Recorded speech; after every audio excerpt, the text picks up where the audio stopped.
Alvin took long enough. He was happy with that win. He couldn't stop talking.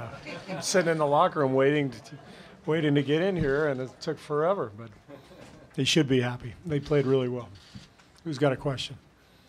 Steve, what went into your decision to start JaVale, and what did you see in the first quarter that convinced you to start him again in the third? Well, we wanted to use our depth. We know we've got 2 games in basically a day and a half. So we wanted to buy some minutes early, a little bit like we did with Nick in the first 2 games. So some of it was just the math behind it. But we kind of liked the idea of having the lob threat out there while Steph was on the floor. Thought maybe we could, he could run and transition and get a few hoops early. So we knew it wasn't going to be a long-term, long-minute night, but thought maybe we could get a quick burst. Steve, after game 2, we talked a bit about how that really looked like Warriors basketball as you envision it. And tonight, it didn't always. Assists were down and ball didn't move as well. How much of that do you attribute to the Pelicans, or did you guys just kind of forget that? Most of it is attributed to the Pelicans. Their defense was great. They were the aggressors. I thought they brought the force, the necessary force to the game on their home floor. And, these are the ebbs and flows of a playoff series, especially when you get past the first round. Everybody's really good. And there's a team that just swept Portland in round 1 and on their home floor down 2-0. This is kind of what you expect. So I just applaud them and give them the credit that they deserve, and we got to come back and play better on Sunday. Steve, even aside from the JaVale minutes, there wasn't a lot of the small unit, maybe just the end of the first half. Was there a strategic reason why you kind of went away from that? We're still getting Steph back and getting his legs back. And as I said, we're mixing and matching, and we're looking at different lineups. But we're trying to find some minutes because we don't want to overload everybody. And but we'll get to that. Steve, it didn't look like Steph had the same energy or fluidity. Yeah. You think that was fatigue or? Game 2 is always the hardest one after you come back from an injury. Game 1 on a return, you got the energy, you got the adrenaline, you're excited. The second game back is always much tougher, and I just thought he didn't look as sharp with his movement. Obviously, he didn't make his shots, 6 for 19, but more than that, it was about just the energy, the legs. But that'll come, and it just takes some time.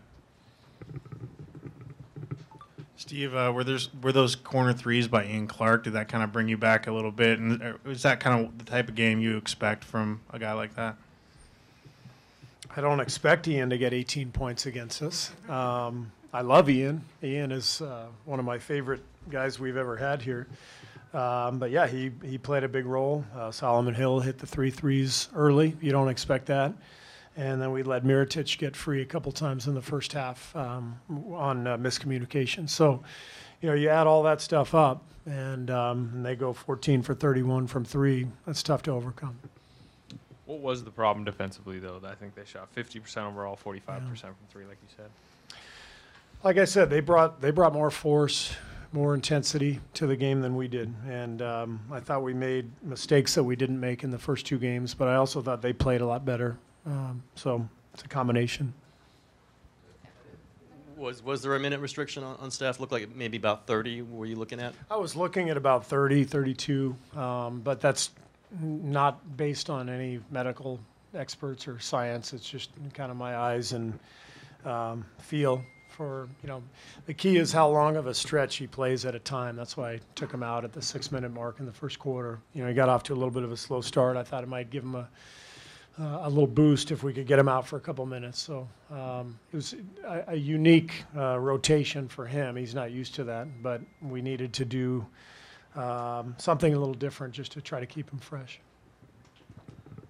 Steve, the Pelicans have made significant strides in each of these games, playing noticeably better than they did the previous game. Is that kind of what you anticipate from an Alvin Gentry coach team for them to get better every game? Like, I anticipate that from any playoff team when you're in the conference semifinals. I mean, you got the best 8 teams in the league left, and everybody's good, everybody's well coached, everybody's talented, and when you get on their home floor, this is kind of what you expect. So, no surprise. 21 assists for Rondo tonight. Just how tricky was he kind of trying to corral, letting him shoot, but he also kind of controlled the game at times? Yeah, I mean, that's what he does. You know, he controls the whole game. He's got the ball in his hands, and I thought he was fantastic. Steve, over here to your left. Just curious, what's the biggest difference in Anthony Davis' game in the playoffs this year as compared to 3 years ago? Oh, man, 3 years ago. I can barely remember what I had for breakfast this morning. So 3 years ago, long time ago. But he was great then, and he's great now. So I'm not sure there's that big of a difference, to be honest with you. You know, they have a better team now than they did 3 years ago. I would say that. But like any great player, you know, he's going to get better, and he was forceful tonight and really took it to us and had a huge night.